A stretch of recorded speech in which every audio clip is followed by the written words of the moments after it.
everybody. It's Reed Tracy here, the CEO of Hay House. Welcome to all of you who are new to our How to Be a Successful Author Masterclass series of classes. And this one we're going to do today is called The Publishing Path. So, any of you who missed the first two master classes in this series, they're still available for you to watch for a little bit while longer. In the first master class, we kind of talked about like what gets you on the publishing journey. Do you have a book that you need to write? Those kind of things. Number two, we talked about how to write a great book, the importance of writing a great book, and what it takes to get into that. And in this one, we're going to talk about the publishing pathway, like how do you get your book out in the world? Once you decide you have a great concept, you have a great book that you're going to write. Now, should you find a publisher to help you with that, or should you self-publish the book? And we're going to get into that today. We're going to talk all about that. For those of you who are brand new, as I said, my name's Reed Tracy. I'm the CEO of Hay House. I've been working here at Hay House for 30 years. So I have a little experience in the publishing world. And I want to share that with you. That's basically the bottom line to all of these master classes. I want to, first of all, again, thanks so many of you for the amazing comments. Now, after the two master classes, we have over 1,100 comments. That's so great. I was reading through a whole bunch of them over the last couple days, and it's great to see how much you guys are learning and how much these classes are helping you along your path. And I also love all the questions that are in there, and I'm trying to use those to answer in the future master classes. We have one more after this, so I look forward to seeing you all there as well. And that one will be on Thursday, I think. Yeah, Thursday. So, and that one's going to start at a little different time, so be sure to check on that when you get your emails and all that. So it's going to start a little earlier in the day so we can get some of the people in Europe and stuff into that one. So, and again, if you miss any of the master classes, they'll also be available for a limited time for you to watch and catch up on, because I know it's a long time. Like each of them have been at least an hour and a half long, and we all have busy lives, but thank you so much for everyone that's here now. And again, put your comments down below. We'll have another worksheet we're going to send you at the end of this master class.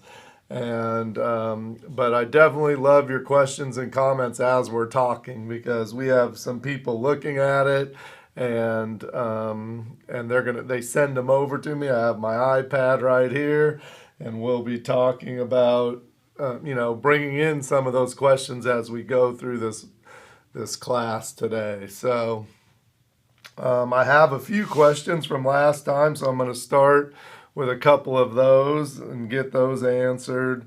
So the first one is from David, and he's saying, the emphasis in these classes seems to be strongly on self-help publishing. Fiction writing often does not have a message. It is just a story. Is Hay House interested? Hay House does do fiction books. So yes, we do. Like he put in here, example, crime. We actually have a detective story that we've done. It's called The Rule of 10, and it has the first rule of 10, the second rule of 10, the third rule of 10. A good strategy for all you fiction writers is to write series, because a lot of times the first book, when you're doing fiction, it takes a while to catch on. Like I talked in the previous master classes about starting a platform or a connection with your audience. And for those of you writing nonfiction, you can start that connection with your audience by sharing the material in your book ahead of time. But so you can start building, quote, your platform ahead of time. For fiction, you really have to wait until the book's out to start building your platform. So it's So that's why a book series, so they get to know your characters, and then they're going to see them in the next book of the series and the next one. It helps build word of mouth there. I've mentioned a lot about self-improvement books as I'm doing it, but it definitely applies what we're saying. Like, it could be self-improvement, can be teaching you about business. Hay House has a business imprint that we're actually starting in January, but we've been doing business books for many years. We're going to actually have a Hay House business that we're going to release one book a month. We're known for our self-improvement books, and we're helping you with those. All this applies to like health books. It applies to every kind of book, to be honest. And I try to point out when things are a little bit different, what books change. Mostly it's the same for every book, and I try to point out as we're going through. But if you have any specific questions, please put them in the comments down below, and we'll try to address that as we go through here. The next question is any thoughts, ideas on how to keep yourself and your family safe while building your platform or traveling to promote your book? If you build your website with your name, I feel like creeps can find me and my family. So this is from Kayla. And so unfortunately, in today's world, this question comes up, but I can tell you in the 30 years that I've been publishing books with authors here at Hay House, we've never really had this as a big issue. We've had little things come up when authors get really famous, and some of them are like cyber stalkers and things like that. And we've had people that have had to address that with authorities who come out and take care of it for you. But in general, luckily we haven't run into this, and I don't want to discount it, but I think you can share your message, get out there without worrying about the safety of your family at this, hopefully, in the world that we're in today. So it's very important that you get out and share your message in order for people to know what you have to offer and to help other people. So especially if you're writing nonfiction books. If you're writing fiction books, it's less important. You can use a different name. You can also use a different name if you're writing nonfiction. It's just you have to be known as that name. So like Louise Hay was not Louise Hay's real name. So she made up a name that she used, and then she became known as it, and everywhere she went, she used that name, except like when we traveled internationally, she had to have a different name on her passport up until a few years before she passed away. She officially changed her name. We have other authors that that each and one of you know, that use a different name for writing their books than their real name. And also some people use different names at hotels or something when they become really famous, but it's something you can work around. All right, so here's another one. This is from Elena. She said, I love that each speaker really lives and expresses the passion of their soul. It is so inspiring, and I am on fire. My book is a teaching memoir based on my life experiences. Right now it is 30,000 words. Is that enough, or do I need to make it longer? And the answer is 30,000 words is enough if you've told your story. As I mentioned, I think in another one of these, I've done so many of the workshops lately, I can't remember if I mentioned this, but there's a book that Hay House distributes. It's called The Four Agreements, and that book is like 30 to 40,000 words. So your book, Elena, is perfectly the right size if you have the information that you want to share, and that's all of it's in there. You have your life story, your inspirational stories, your messages for other people, then you're ready to roll. You just have to get the editing and decide if you want to find a regular publisher or self-publish, which we're going to give you the answers to that really soon. Let's see, we have a couple more here, and then I'll get started. So we have one here. It says, I'm from Denmark and have a Danish audience, there were several of these that are talking about, this is from Sabrina, and she's basically saying that she writes her books in English and Danish, and which should she do first? And I always say that you should be a star in your own backyard first. So if you live in Denmark or you live in another country, another person has a question here. Like she lives in Australia, Alexandra, and she says, is it okay if I write in Australian English? And of course it is. And just like it's okay if you write in Danish, you want to start getting known in your own area. You want to get known in Australia. You want to get known in Denmark. As you get your platform built and more people know who you are and people start sharing the message of your book, then people will want to maybe learn from you from Danish to English. And you can start a website in English and you can start translating your books in English, or you might find a publisher in America or the UK that wants to do your book. So that is an option. If you live, we have offices in the UK, Australia, the US, and we all do books in these different countries and India. And when we do an Australian author, the book's written in Australian English. When we do it in America, it's with American English, and the UK with the UK terminology and their spelling. So, and then we release those same books in America or Australia or India.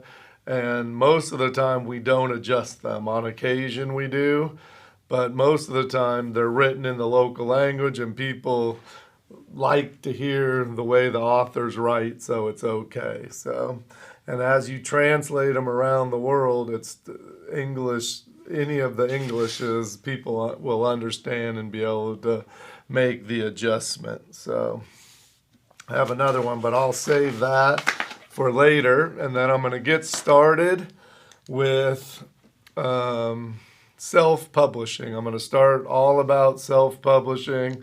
And in this master class, I'm going through the basics of how to determine which one you want to do.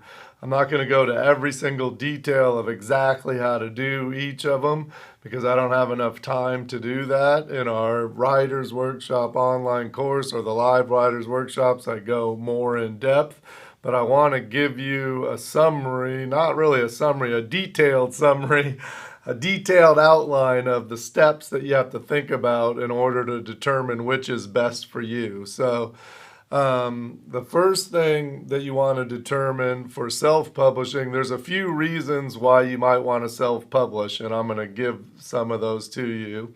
And one is that you have a small platform and you want to use your book to help build your platform. So, and you heard me say that your platform is your direct connection to your audience. So it can be however you're connecting to your audience, whether it be doing a blog newsletter, whether it be doing podcasts, whether it be doing videos, whether it be doing Facebook, Instagram, any of those things, going on TV, going on friends' websites. If you are still building that audience for people to buy your book, for people to purchase your book when it's released, you can decide that the best thing for you to do is self-publish your book because your book can help build your audience. A lot of people who want to use their book to build their business will self-publish to get people to read their book, and then they'll want to learn more about their business as they're going along, and so they can use their book to build their business. Some people say you use your book as your business card, and what your book will do is help make you an expert in your area, because people still look at people who publish books as experts in their area because you're putting a lot of effort to write those 30, 40, 70,000 words down on paper, and your life experience that you're putting in there helps create and make you an expert. And then in the next masterclass, I'm going to talk a little bit of some promotional ways that you can get your book out there if you self-publish it and you're still building your platform as well. Another reason why you might want to self-publish your book is that you want the book to come out quickly. So if you traditionally publish your book, it's going to take you about 18 months to 2 years from the day you sign up with the publisher to get the book out. Most nonfiction books are sold from a book proposal. And so, and in the next master class, I'm going to go through quickly on what's in a book proposal. But for now, it's just like the business plan of your book, like what's in your book, how you're going to get it out there into the world. And so, from those book proposals, you'll get an agent or you'll get a traditional publisher.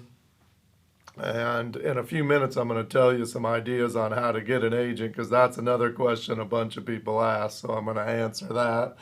Again, if you have questions, please put them in the comments because I'm going to try to get to some at the end of this master class as well. But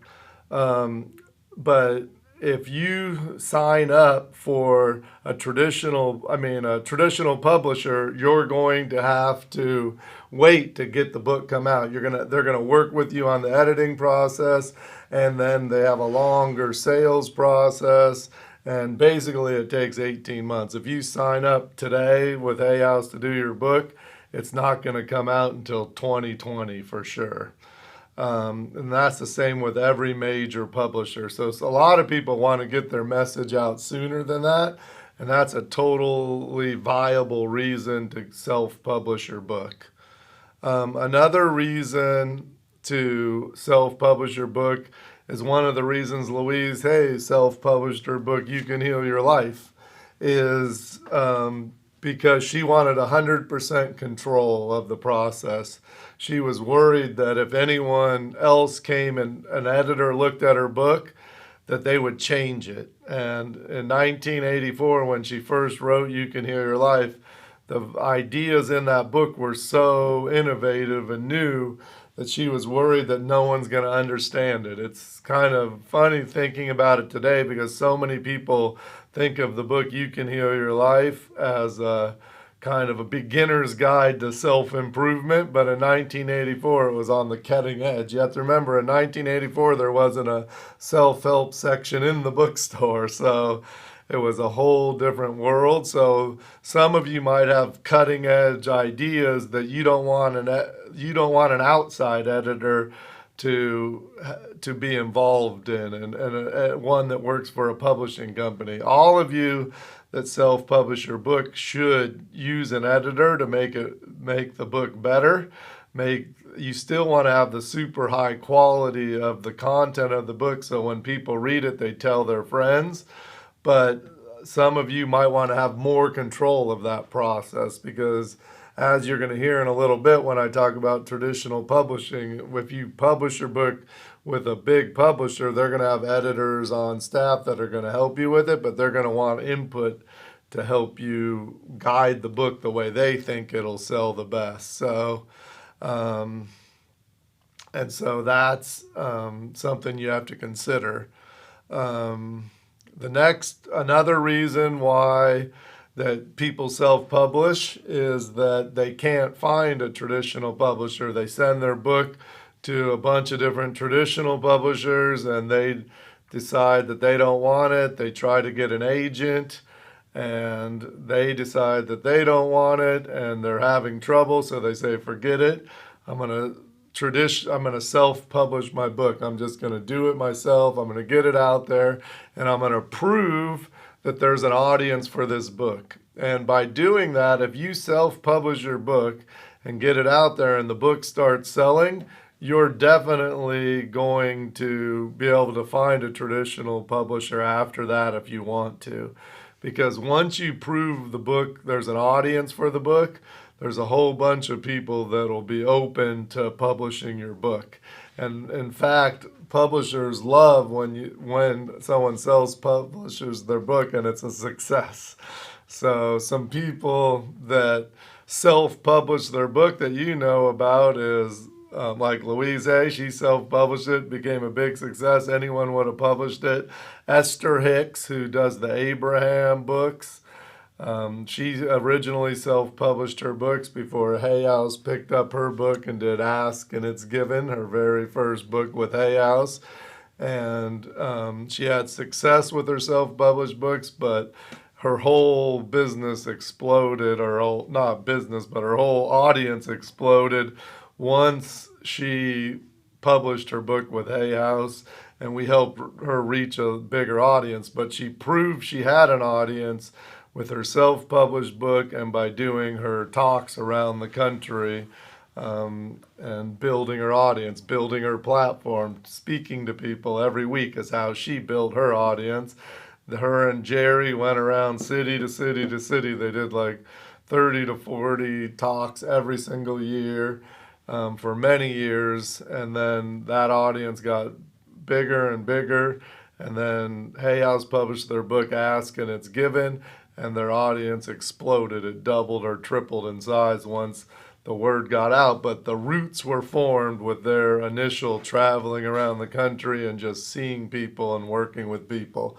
Lucky for you today, if you don't want to travel around the country, you don't have to with social media and those things, but you can use your self-published books like Esther and Jerry did to expand your audience. And they also use their recordings of their talks to sold those to get them out there and help build their audience. And that's something all of you can do as well. So those are some ideas about self-publishing. Now I'm going to play a video of a story about self-publishing from Deepak Chopra. I want to give you a few ideas on writing. I've been writing now for over 30 years, and I've done 75 books, so it's quite a lot. And let me tell you how it all started. So I was doing my residency in Boston in internal medicine, and my training was in internal medicine, endocrinology, and then neuroendocrinology. Neuroendocrinology is the study of brain chemicals. And this was a very interesting time because we were discovering the molecules of emotion. So we became aware that every emotional state has a certain chemical counterpart in the brain. And these chemicals that we identified, they were called neuropeptides. This was part of my research. Neuro because we found them in the brain, and peptides because they were protein-like molecules. And we found that there were cells in the body, everywhere in the body, which had receptors to these neuropeptides, these molecules of emotion. In other words, the cells in your body were listening to your emotions. And that was, for us, a very major discovery at that time. We later found that the cells in the body as well, like the immune cells, stomach cells, heart cells, they made the same chemicals that the brain makes when you have a strong emotion. Whatever the emotion is, joy, sorrow, love, compassion, kindness, empathy, peace, or the emotions that separate us from, like guilt, shame, sorrow, guilt, shame, depression. So there's different, your body shifts totally. And the cells in the body, including immune cells, make the same chemicals that the brain makes. So basically, I had this sudden insight that the mind is not in the brain. It only speaks in English with an Indian accent in the brain. But the mind is in all the cells of your body. And if you ask a good neuroscientist today, what's the difference between the immune system and the nervous system, they'll tell you there isn't any. The immune system is a circulating nervous system. Or when you say, I have a gut feeling about such and such, you're not speaking any metaphorically anymore, you're speaking literally because your gut makes the same chemicals that the brain makes. Your heart, for example, 60% of your heart cells are what we call neurocardiocytes. They act like brain cells. In fact, your heart is a better emotional gauge than your brain because it has what is called a pacemaker, and the pacemaker cells of the heart are actually neurons. Anyway, so this is what I was discovering. I was very excited about this, and I started submitting my ideas, and also I had patients who would respond when they had a shift in consciousness. So, I became aware that you could have two patients who had the same illness, they received the same treatment, they saw the same doctor, and they could have completely different outcomes. One could recover, the other one could die. And they got the same treatment. So these two things were happening. I was also recording the stories of my patients. I was recording them, and then I was recording my own ideas of what I started to call the mind-body connection. Nobody else was using that terminology at that time. I first wrote this up and I sent it to all the medical journals that I could think of, and not one of them accepted my submissions. So then I said, okay, if the medical journals are not going to respond, let me find a publisher. So I wrote to several publishers, and they all rejected my submissions. So finally, one day, I was sitting in Boston, quite upset that I thought I had these exciting ideas. I had all these really wonderful insights that I believed were true, and nobody wanted to publish them, neither the medical journals nor the regular publishers. So at this time, one day, I saw a little ad in the New York Times about this big, and it was about self-publishing. Ad said, for $5,000, you can publish your own book. And publishment, you could get 100 copies printed. What is called a vanity press. You know what that is, right? A vanity press. So I published that, and I didn't have $5,000. I borrowed $5,000 to publish the first book. Remember, I was an intern, resident, making $202 a month at that time. So I published it, and then what happened is one of my students, a medical student, took 50 of these books and took them to the Harvard bookstore. It used to be called the Harvard Coop. We were in Boston. And convinced the manager to put 5 books in the window. I don't know how she did it, but she did it. The next thing is somebody picked up one of those books, and it happened to be the son of a literary agent, and he gave it to his mother as a birthday present, and she called me up and she said, "Don't you have a publisher?" I said, "I don't. I tried." And so she got me a publisher, and I even got an advance of $5,000, which paid for my previous attempts, and the book became a national bestseller. So that's how I started. It's a very interesting story, and if there is something here for you is that if you believe in an idea, if you think your insight is authentic, it doesn't matter what the rest of the world thinks. If you really believe in something passionately, then write it.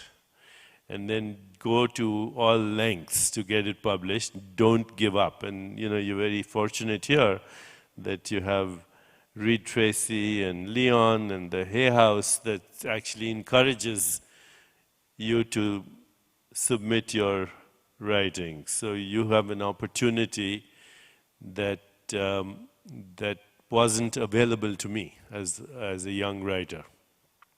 And then things took off, and the book became a national bestseller. I wrote Quantum Healing.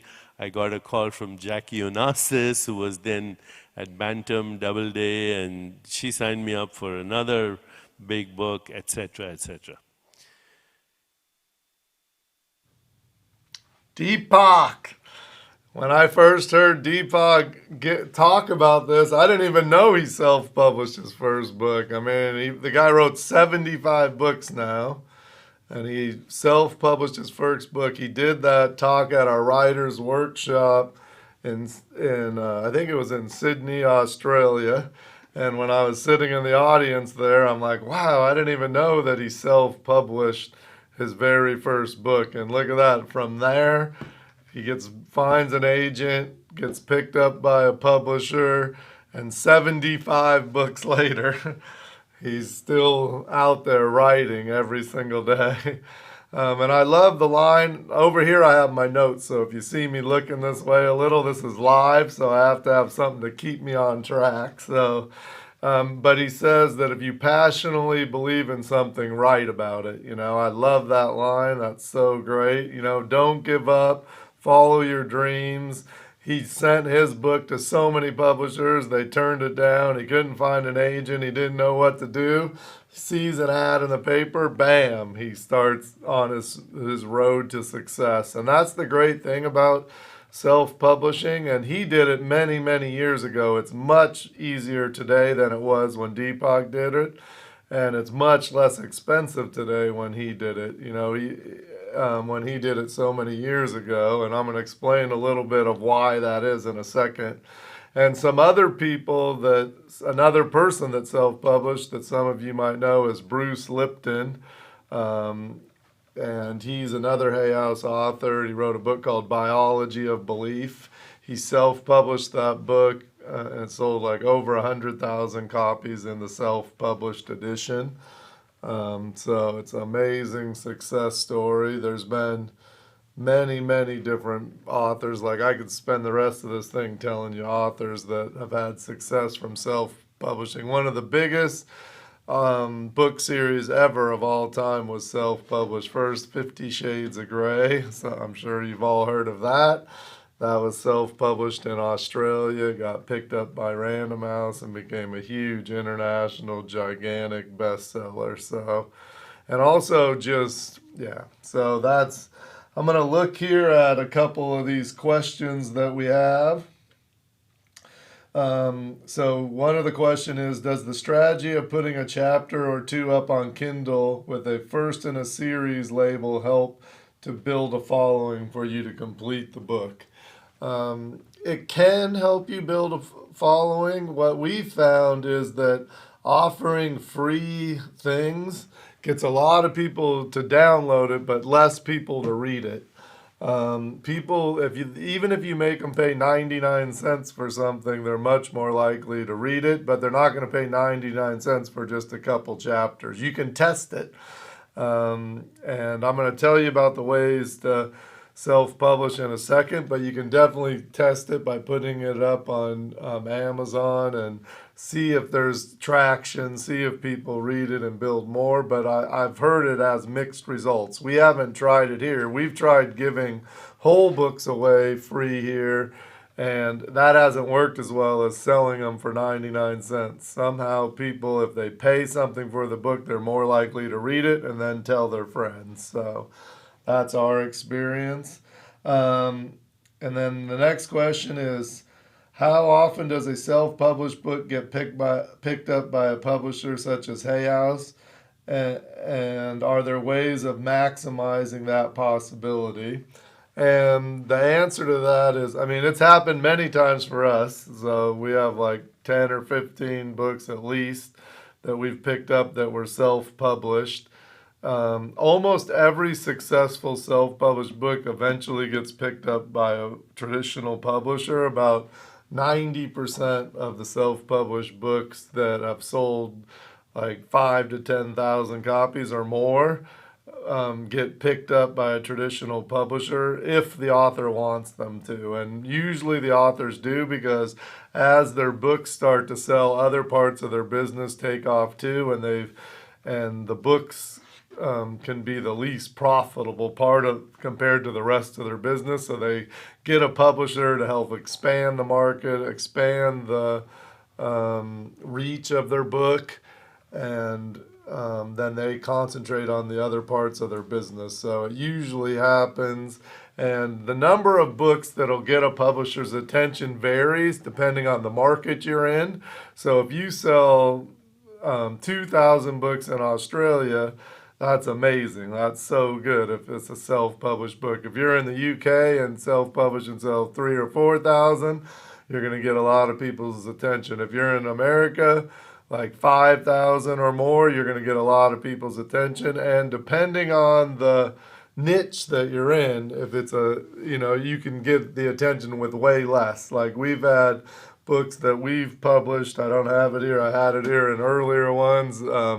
But we have a book that we published that sold when they self-published it sold like 1,000 copies at the most in the self-published edition, and it's how to make fermented foods to help it's a really niche area, but we saw a big demand for it. We self-published it. We redid the whole entire book.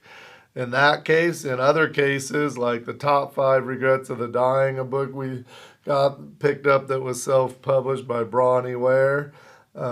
We kept the book exactly the same, and she was an Australian author who published through Balboa Press, and we picked it up, and that book we kept exactly the same. The other book we totally changed. So that's the next question on my list here is how much will the publisher change it? It all depends on the publisher. If it has success and they like the cover and they like the editing that's gone on inside, they might keep it just how it is.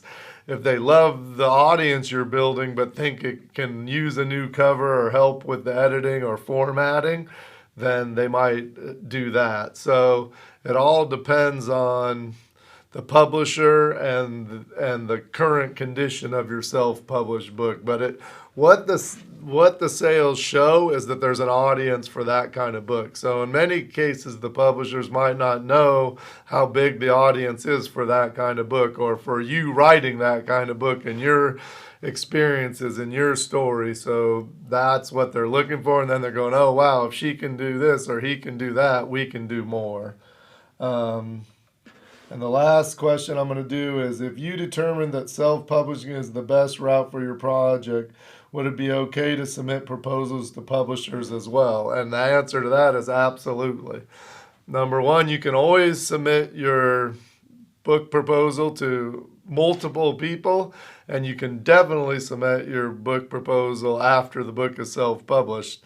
And I recommend you do that if you want a traditional publisher. And then as you get sales of your self-published book, you can update the information in your book proposal. Oh, I self-published it and we sold 1,500 in the first 3 months, or we sold 3,000 in the first 6 months, or whatever the numbers are. And that's going to get you more and more attention from agents and publishers. So that gives you a little bit of a basis to go on. So now what I'm going to talk about is the different kinds of self-publishing. So we kind of talk quickly about why you might want to self-publish your book. And now I'm going to just give you, in my mind, there's 3 different kinds of self-publishing. Number one is what I call complete self-publishing. So you're basically starting your own publishing company like Louise Hay did. So you're going to give your publishing company a name. You're going to get ISBN numbers. You're going to get everything. You're going to find a book cover artist. You're going to get an editor to help you with the inside. You're going to have someone do the design of the inside. You're going to find someone to print the book. You're going to find someone to distribute the book into the stores. Into the ebook market, and there's people to do all this. Like there's distributors like Baker and Taylor or Ingram Books, and there's people that can help you get it in all these places. I just can't go into 100% of those details here, but I'm just giving you an overview right now. And if you have specific questions, we can answer those in the comments. But you're basically starting a mini publishing company, and then you're going to find a printer, and there's many different printers, and they'll print up copies for you. Or you can use print on demand, which is the greatest invention for self-publishers, and you can literally have the books printed one at a time. There's a company called Lightning Source that does print on demand. Amazon does print on demand. A bunch of people do print on demand, or there's publishers that do small print runs now too, where you could get 200 copies or 500 copies at a time. You don't have to get thousands like you used to in the olden days. So that's complete self-publishing. And then there's assisted self-publishing, and that's companies like Balboa Press or BookBaby, Author Solutions. And what they do is they have a staff of editors, so they handle the editing. They have a staff of cover designers. They handle the covers. They have a staff of internal designers. They help you with that. They have people that'll handle the printing, handle the distribution, all those different things. And then they have usually different levels of packages for how much of their services you want. They could have people that help you write it. They can help you with the marketing if you want, although that's a whole nother discussion. But to say quickly, I wouldn't recommend most of the marketing packages that the assisted self-publishers have. That's a whole nother longer seminar, but I just want to give you that word of warning to save you money. This master class could save you a lot of money by listening to that, especially publicity packages. I don't recommend people get those until they get to a higher level, to a bigger platform, because you're the best person to do your own promotion. So if nothing else, please take that from this masterclass. That'll save you tens of thousands of dollars from hiring a publicist that you really don't need. And so what the difference is between complete publishing, where you're paying for everything, and assisted publishing, which will usually cost you less than doing it all yourself, but you're going to earn less in royalties from the sale of your book than if you do it all yourself and collect the money. You're going to collect more, but you're going to have more expenses, and you're going to have to, and more time involved. So the most expensive is usually complete. The middle expense is assisted self-publishing, and that is like those companies that I just mentioned.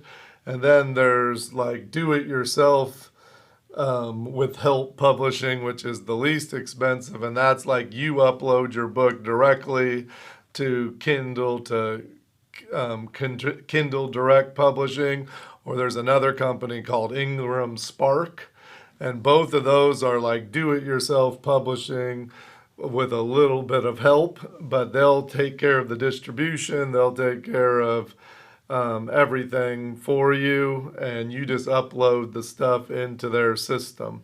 So there's kind of 3 different levels of publishing. You'll still have to do a book cover and do editorial, but you don't have to find the ISBN numbers. You don't have to, they'll handle the printing, they'll handle all those different things. So those are kind of the 3 levels of self-publishing, the 3 types that you can do.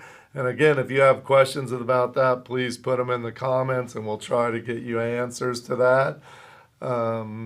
So the next section that I'm going to talk about is the next section that I'm going to, these are my question things over here. If you see me reaching, what's he doing?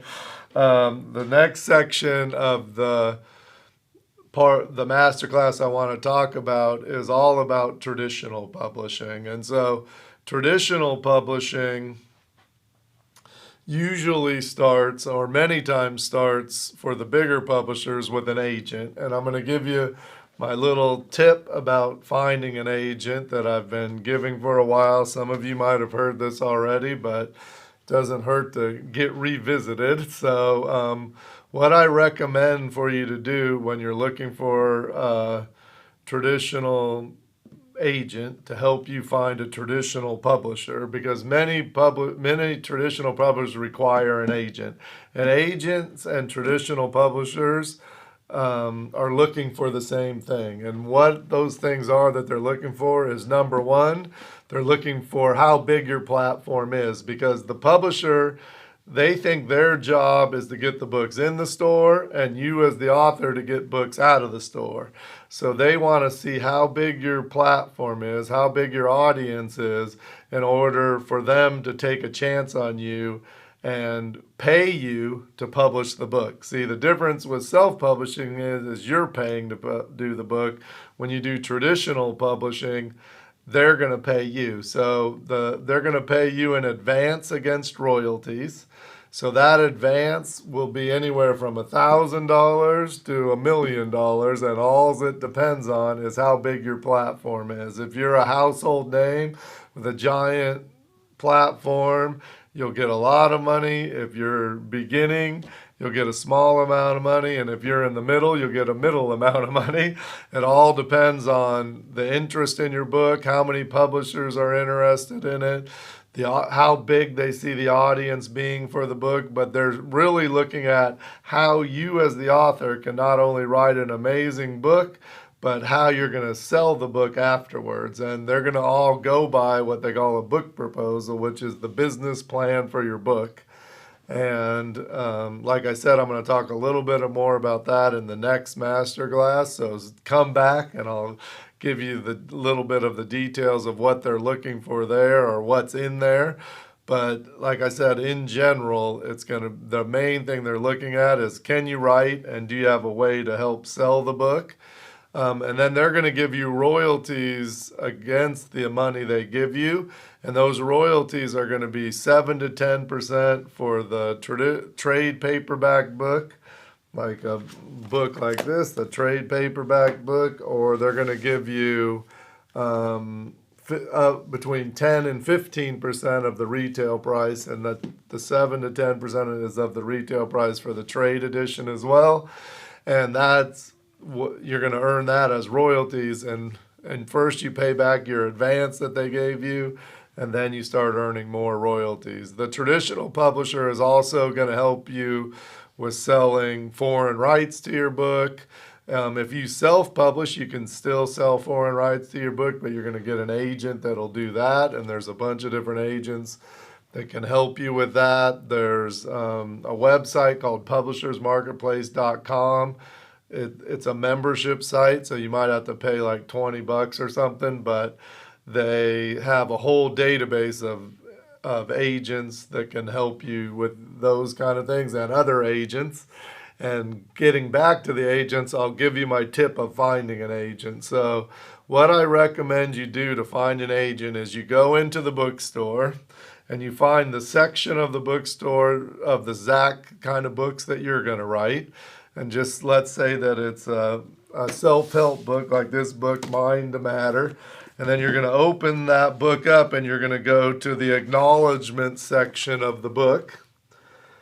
And in the acknowledgement section of the book, the authors almost always will be thanking like the editor at the publisher, and they almost always thank their agent. They're going to thank their wife or their husband, and they're going to thank all the people that helped them to make the book a success.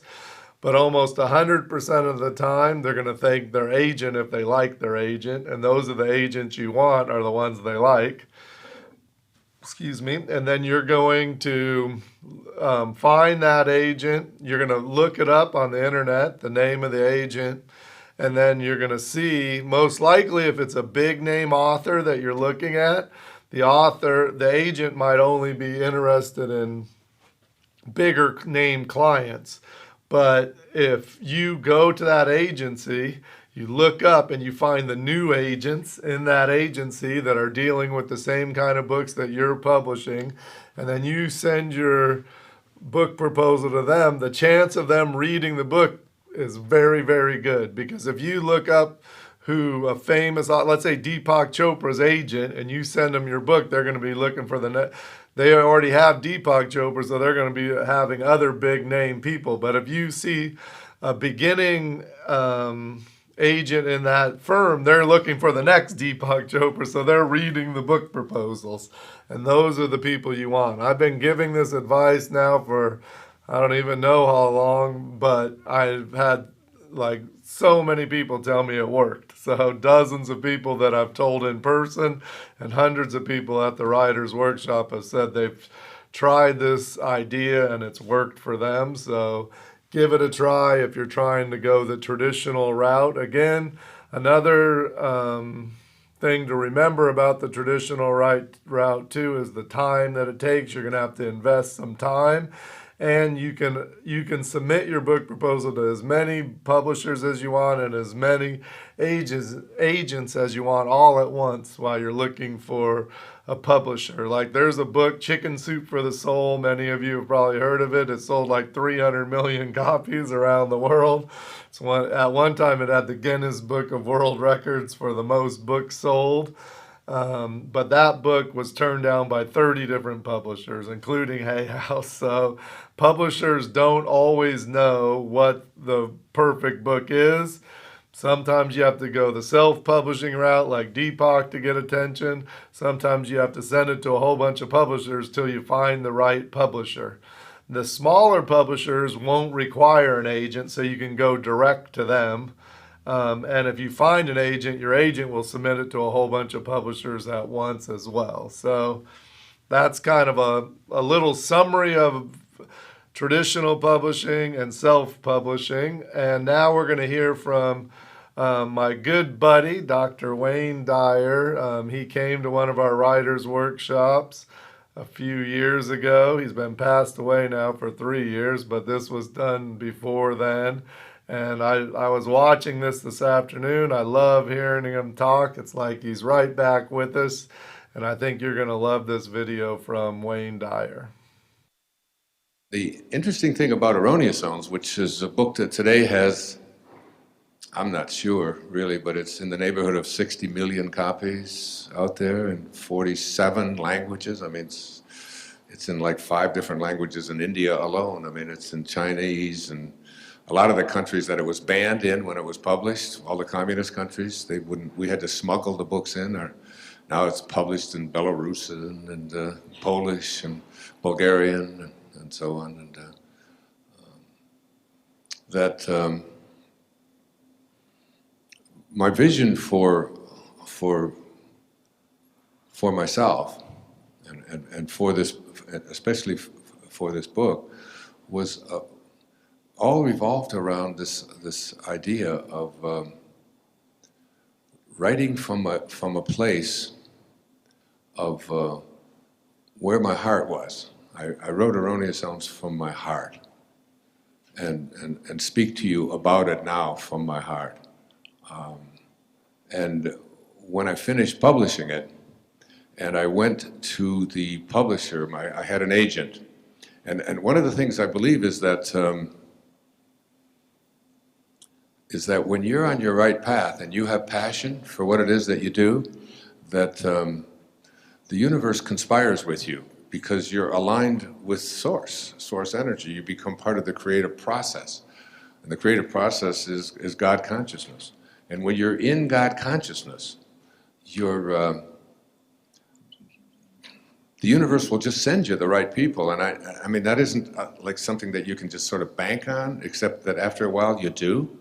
And you just sort of get a knowing, and you have an awareness that I'm on the right path, and this is what I'm doing, and my heart tells me this is my calling. I wrote a book recently called Inspiration, Your Ultimate Calling. Inspiration, it breaks down to in spirit. Your calling is a spiritual calling. And when you feel that, and you feel called by it, then, there's that old saying that when the student is ready, the teachers will appear. The teachers are everywhere. They might be sitting right next to you. It might be this room. That might be this little talk that I'm giving to you here this morning. You don't know. I mean, but I just read something by Mary Oliver. Anybody in the room know who Mary Oliver is? Let me see. Yeah. She's a very famous poet who lives out on Cape Cod. And they ask her, what's your formula for success? She's 71 years, my age, 71 years old. And she said 3 things. She said, 1, pay attention. Just pay attention. 2, be astonished. Live from a place of bewilderment. And 3, tell other people, which is what you're here for, to tell other people. Just do that, she said. and pay attention and notice when the right things come up and when the right people, and get your ego out of it. So let me tell you the story of how Erroneous Zones was published. And then I'll tell you what I did with it, and then I'll take a few questions. Reed, you tell me when to stop. Yeah, So, no yeah. problem. So I was lecturing at St. John, I was a professor, associate professor at St. John's University in Queens. And all the years that I was a graduate student, which was a lot, 8 years of college after the Navy, I would sit in a classroom and I would always be astonished at how bad the lecturers were, how bad the teachers were, the professors were. Not about how that they didn't know their business. They knew their stuff. I was at the University of Michigan. I was at Wayne. These were very good schools at Wayne State University, but they were just bad. They would look out and their audience would be bored, and they would be. And I can remember sitting there in my 20s and thinking, when I am on stage, not if I am on stage, because I knew that I would be on stage. Because I'd already spent 4 years in the Navy, and I was giving lectures on philosophy, epistemology, things like that over there on Guam. I mean, I was a very different kind of sailor than they had encountered. And I can remember vowing that because I just knew I was going to become a school teacher. And I started out just as a high school teacher. I knew that when I taught classes, my classes were going to be entertaining and compelling and interesting and fascinating and exciting, and I wasn't going to read to them from my notes, and I was going to come there and just entertain and get people to want to hear more. I mean, I feel that way right now. I just feel like, right here in this room. I watch my audience. Are you paying attention? Are you interested? And if you're not, I'll go off into another area. I'll tell a joke or make it funny or tell a story, whatever it might be. But do you remember that when you were in college and high school? How bad these teachers were? Not bad at teaching necessarily, but bad at just communicating, just making it fun. I mean, who were the teachers? Who was your favorite teacher? What was I'm sure every one of you have a favorite teacher, and that was the person that made you laugh, that was interested in you, that could make it come alive, right? And the endless, boring lectures that you went to, so I made up my mind that was what I was going to be. So when I took this position as a professor at St. John's University, I made my classes come alive. It didn't matter what I would. Sometimes I taught tests and measurement. Like, how do you make tests and measurement come alive? First time I went in there, I told everybody that this all graduate students. I said that everybody in this room, I'm going to give a test next week. It's an IQ test, and your grade will be determined about how well you do on this. And I had them totally convinced that their whole life and whether they were going to go on in graduate school was dependent upon how they did on this test. I scared the shit out of them. I mean, it was like, and I said to them, as I passed out the test, and I said, this is what you do to your students all the time with these tests that you're making them take. And so, do you see the anxiety? Do you see the stress? And I taught tests and measurements from the perspective of intelligence tests measure how well you take intelligence tests. That's all they measure. They don't measure anything else. And they aren't predictive of anything. Anyway, so I would make it come alive. And they would walk out and I'd say, you don't have to worry about that. You're going to pass this course. You just have to. Because my lectures started, and I would use a lot of humor, and sometimes it was salacious, and sometimes it was, and I thought of myself as sort of a frustrated comedian, so there was a lot of laughter and having a lot of fun. And before you know it, people would say, you got to come to this guy Dyer, come to his class. And I actually had the dean come to me and complain that all of the parking places at the university were being taken up by non-students who were coming to your class, because I would have 40 students in my class and there'd be like 100 people there, or sometimes 200-300 people there, because it was just like an event. I would make 2.5 hours of just fun, and I recorded everything, and it was all my preparation for Your Erroneous Zones. I would do a week on guilt. I'd do a whole lecture on guilt, and I would do one on fear of the unknown, and all the things that became your erroneous zones. And there was a woman in the class who encouraged me to come out to a place at the Educational Assistance Center in Port Washington, New York, and to give a lecture there on Monday night. I had Monday nights free. And so I had people come out. They signed up for $20 for 4 lectures, $4 or $5 lectures, Monday night for 2 hours. I recorded everything. All right? And in that, one of those classes, so after 4 weeks, the class, I said, how many would like to extend it for 4 weeks?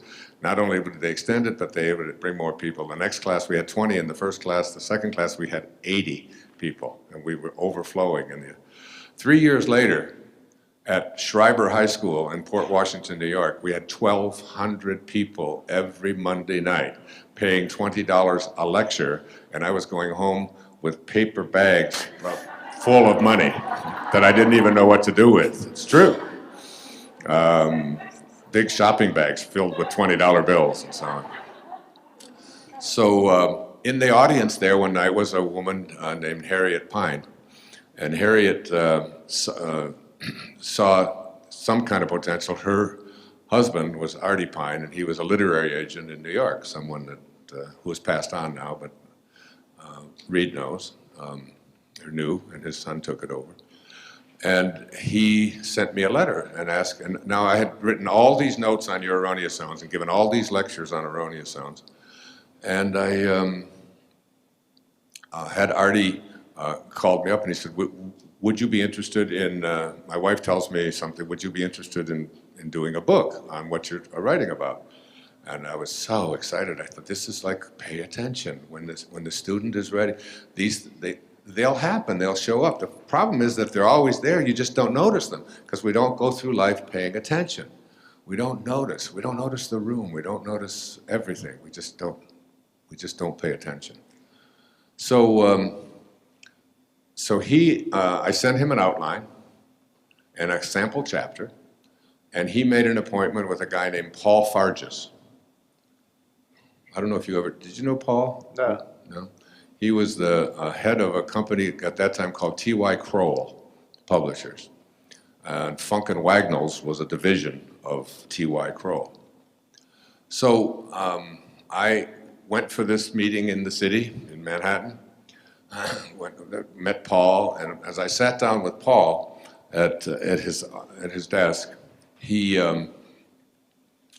looked like he was so sad and so depressed. I was a therapist, and I looked at him, I said, what is going on with you? He's a man in his 30s. And he said, well, you're not here to talk about me. He said, you're here to talk about your book. Tell me about it. I said, no, I don't want to talk about my book. I said, we can do that anytime. I said, what's going on with you? And this is a big part of this whole story because it's like I got my attention off of myself.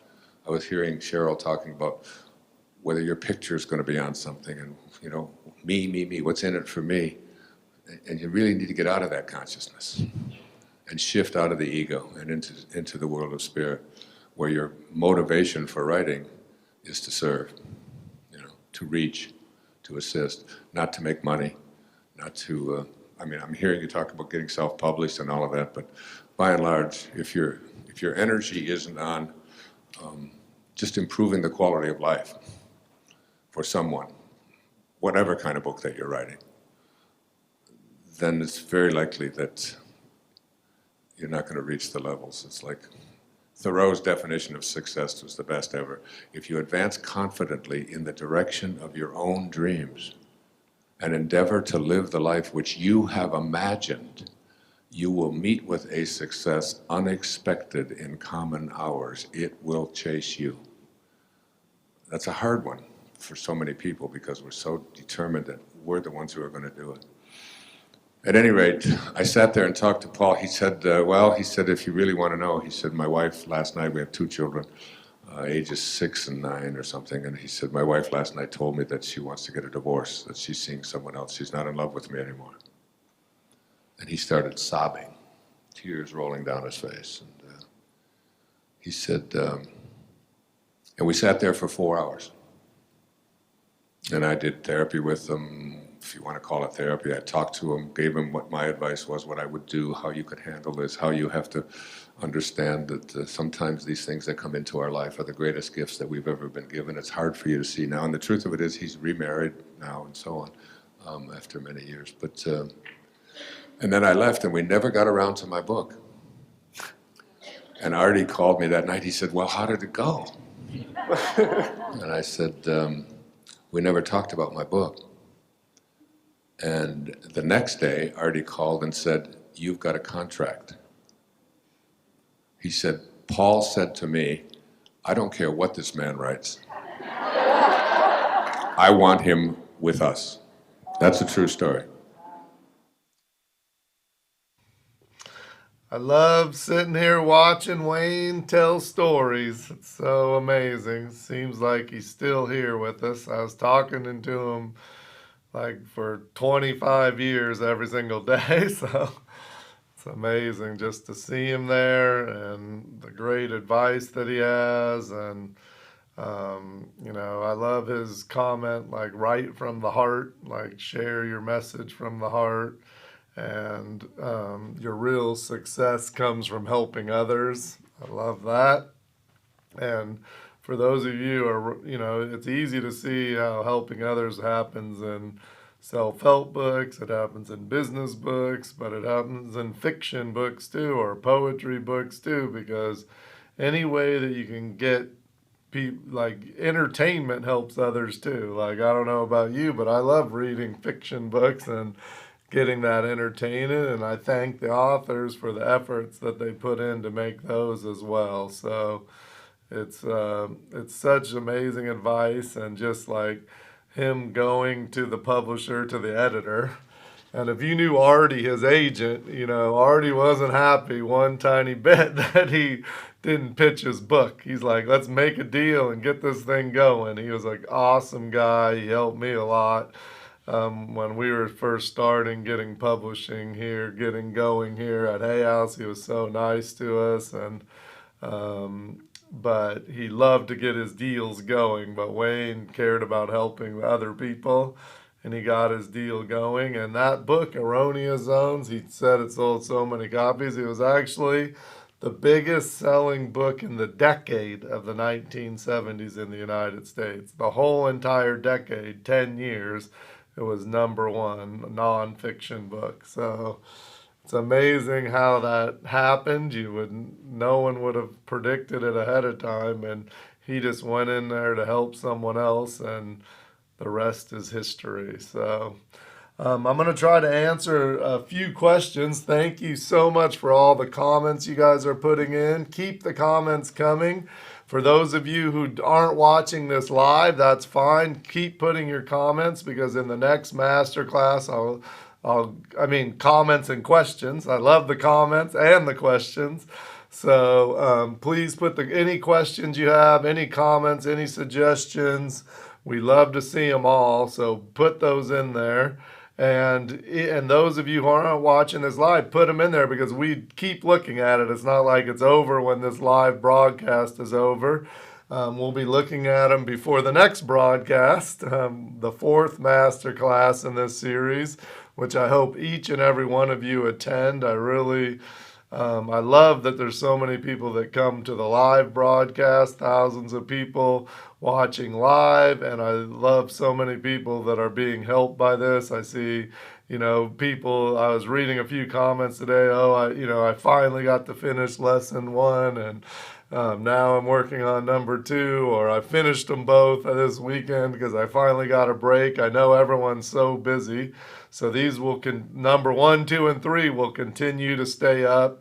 Put your questions in there, and definitely mark your calendar for number 4, or you can watch it afterwards. It's going to be a little earlier in the day for the West Coast people especially, and the East Coast people too. It's just in the middle of the day instead of the end of the day, but it'll be better for some other people to watch live. We're trying to vary it a little for people around the world.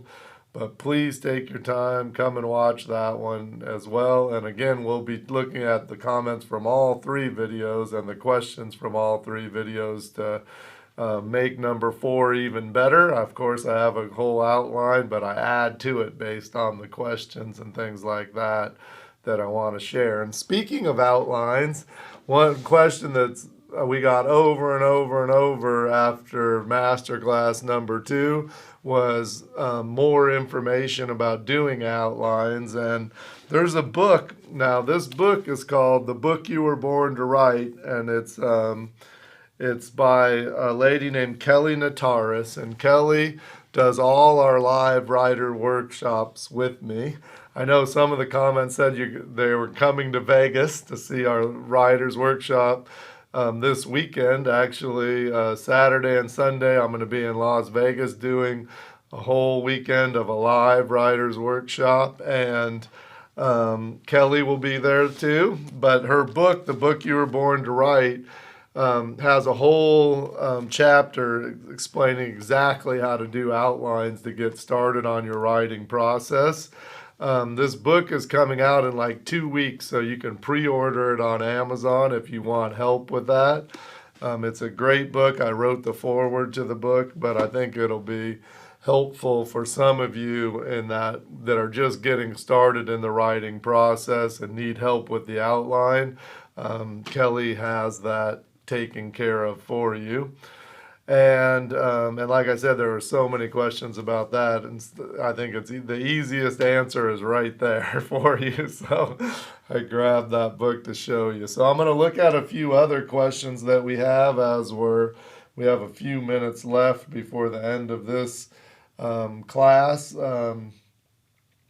What is the approximate cost for do-it-yourself publishing? And this is a little bit tough, so I'm going to give you kind of a range. So if you do the complete publishing by yourself, it'll probably be between $5,000 and $10,000 to do it. If you get your editor, your book cover, the design, you're doing your whole publishing thing yourself. If you're doing the assisted self-publishing, there's a range of probably $1,000.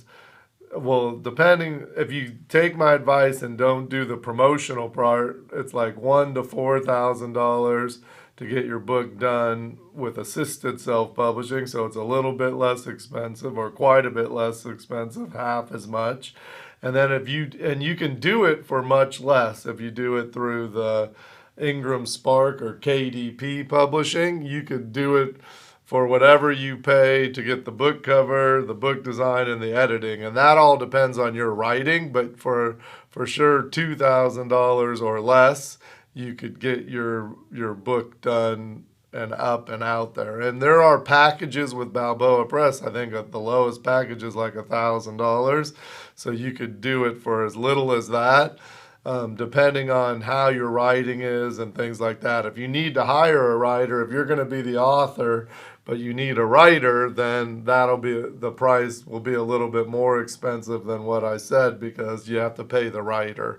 So it really depends on where you are in the writing process to get the total, but it gives you some idea. And there's a bunch of different people offering different prices, but that gives you some idea where you are. And like I said, if you have a well-written book that you do yourself and you just need a book cover, you can go to that 99designs.com and get a book cover for a fairly reasonable price. And you can probably get the book design from there also for a fairly reasonable price. Or Upwork.com, you can use that also as a resource for editors and writers and people like that. So but it gives you a range to kind of to get an idea of where you're at there. So, and of course, you can go way above that. So there's some people that spend $30,000 on a writer alone, or $2,000 for the book cover on their own, or $10,000 for the editor on their own. But you do not have to spend that much to get your book out there. Absolutely, you can get a great book for a much lower price than that. So. The next question is, does your book have to be completed prior to sending to an agent? And so this is a great question. I'm glad somebody asked this. And the answer is, for fiction books, you should have your book complete before you send it to an agent or to a publisher. And for nonfiction books, you absolutely do not have to have the book completed before you send it to an agent or to a publisher. For almost all nonfiction books are just purchased from your book proposal, which again I'm going to talk to about in the next master class. But you will have to have a couple sample chapters of your writing, or if you're using a writer, I recommend you use that writer to write the sample chapters. You need to have a couple sample chapters to include with your book proposal so they can see you will be able to finish the book, but the book does not have to be completed. So that's always a question that comes up, and I'm glad somebody asked it. Are book signings an effective way to sell and promote your book? And in general, book signings are not a great way to promote your book, because unless you're well known and you have a big following, it's sometimes hard to get people to your book signings. In the last master class, I played a video from Gabrielle Bernstein talking about her writing. And she said that she did a book signing in Barnes & Noble and no one came. And that pretty much everyone who's done a bunch of book signings has that story. So it's not that easy to get people to come see you if they don't know who you are. Or that some people say, oh, I did a book signing and 2 people showed up. It's not like people are just coming to bookstores looking for new authors to sign their book. So many people nowadays buy their books online or buy them from other places. In most cases, you're better off to do virtual events, especially at the beginning. Like you could do a webinar and talk about your book and say, anyone who buys my book can come to this webinar for free, and it'll get you a crowd of people to talk to, and it will also get you book sales, so it's a win-win situation. But I would recommend that. And the exception could be if you did a book signing in your hometown. Like we just had an author who did that, and he had 150 people. Everyone he knew from his hometown came, and they sold a lot of books. And it was a great event for him. He got a talk and had a great crowd, and the bookstore was thrilled because they sold so many books because everyone knew who he was. So it's something to consider if you have a big audience somewhere, or you have if you're working with clients and there's a whole bunch in one area, or you know what I mean. If you can bring a crowd, then it can be a good experience. It's always fun to do live events as an author because you get to connect with people, but you want to make sure that you get a bunch of people there too. So it's something I wouldn't go across the country and do it. Like Wayne Dyer, when he was first starting, he did that. He went from city to city to city to city to city, and he basically created demand for his book. But lucky thing today, when he did it, he had no other choice. You have a choice to reach people through online, through podcasts, through social media. You have so many options to reach people that you don't have to go city to city to city to reach them. So let's see. What is the current state of the coffee table book market? There's actually a good audience for those illustrated kind of books, children's books, coffee table books, cookbooks. But those are really expensive if you're going to self-publish them. And the same with card decks. I don't have one here, but those have a market because the traditional bookstores especially like them because they're great gifts. It's especially in the holiday time they do really well, but they can be really expensive to produce. Like for us as well, are very cautious about doing coffee table or color books, anything with color, because it costs a lot to take the photography or create the illustrations. It costs twice as much to print, and you have to print larger quantities to make the economics work. So there is a market, but you have to be cautious in your approach to that market if you self-publish, and you'll find publishers cautious if you're going to traditionally publish. But absolutely, like we're releasing a full color book tomorrow from the medical medium, Liver Rescue. So we definitely do it. We released one a week or two ago from Joy Bauer. We love those books when the person has a big audience to reach with them. So any of you that are building your platform and you feel color books are the answer, that will work. And then, of course, if you're doing children's books, those are smaller, so the printing isn't quite as much because the page count is less, but those in most cases need to be color inside for the kids, so especially like 3 to 8 year old kids. What are our reasonable expectations for what an agent does for you? So basically, what the agent does is, number one, he'll give you feedback on your book and your book proposal. He'll help improve both of those things if it's a good agent. Number two, the agent will sell your book to a book publisher. Some agents sell foreign rights, some agents sell the rights to the publisher to sell the foreign rights. Both ways are fine. The agent will charge 15% of whatever he brings in and pays to you. So, and it's important that you only sign up with agents who get paid when you get paid. There's some like unscrupulous book people out there that like charge you money to read your proposal, charge you money to submit it to publishers. Don't sign up with them. All good agents only make money if you make money. And the average, pretty much what everyone charges is 15% of whatever they bring in, they take, and then they'll pay you the rest. So that gives you a little bit about agents. And then, what would you recommend for agents with a book that's in print? So most agents on their website, they'll tell you what they want you to submit to them, and usually what they want is a book proposal. And the book proposal, you would, in the beginning of the book proposal, you're going to talk about your book, and you can tell them that you have the whole book done. And that's the same if you're sending it to publishers as well. Do not send the whole book unless you're going to want to send a book proposal and then a couple sample chapters of the book, but you can tell them the whole book's available. So I know a lot of people, when they've already self-published their book or completed their book, they don't want to put the effort and create the book proposal. They just want to send the book. But the book proposal is a super important part of the whole process for agents and book publishers because it's a quick and easy way for them to evaluate your work. They don't want to have to read your whole entire book unless it's fiction. Then they're going to want to read the whole book to make sure it holds up if they like your concept and idea.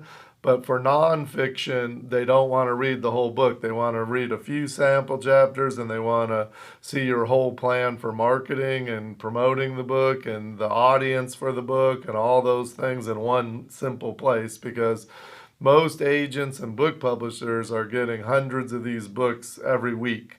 And it's a way for them to go through them and find the ones that they're interested in. And agents are just like book publishers. A lot of them specialize in specific areas or imprints of big giant book publishers. So like there's 5 or 6 really big book publishers like Random House, HarperCollins, Hachette. They're big conglomerates. Penguin and Random House are together, but they're just big companies, and they have lots of imprints. So they might own, like HarperCollins owns Thomas Nelson, and they own all these different name imprints. So lots of the publisher books you see out there are owned by these big 6 publishers. And then there's middle-sized publishers like Hay House, and then there's smaller publishers like in the self-help area, it's like New World Library or Sounds True, or in the business area, Morgan James, or there's so many I can't even name them all. I don't even know them all, but there's lots and lots of small and middle-sized publishers, and you can, again, all of those I think are pretty much all listed at publishersmarketplace.com, or you can go on Amazon and see books in your category and see who published them and look up those publishers and see if they take unsolicited manuscripts or if they take, book proposals. Every book publisher on their website tells you what they take. For like Hay House, we require you to have an agent to submit your book to us, unless you attend a live writers workshop or our online writers workshop. Then we have ways for you to submit for contests we do for those. So I hope that answers that question. And let me see. The next question is, what are considered smaller publishers? So I think gave you that. And there are some bigger publishers like Wiley, which does business books. I think they take unsolicited manuscripts. In other words, they don't require an agent. Like Hay House in the UK, we don't require an agent, and the same with Hay House Australia. The main reason we require agents here in America is just legal reasons. And then the last question I'll answer is, should you copyright your book before sending it out to agents or publishers? And the book itself, you should copyright when you publish it. You don't need to copyright it before you publish it. You can just say copyright. You can write it on there, copyright, and put your name, all rights reserved. And then once the book is published, it goes to the Library of Congress and the Copyright Office, and then it's officially copywritten. But you just writing the book, and it's your material, and writing that on that is one of the things that protects it as well. I'm not an attorney, but I know that helps you do it. And it's just like your blog, you can just put, copyright underneath it.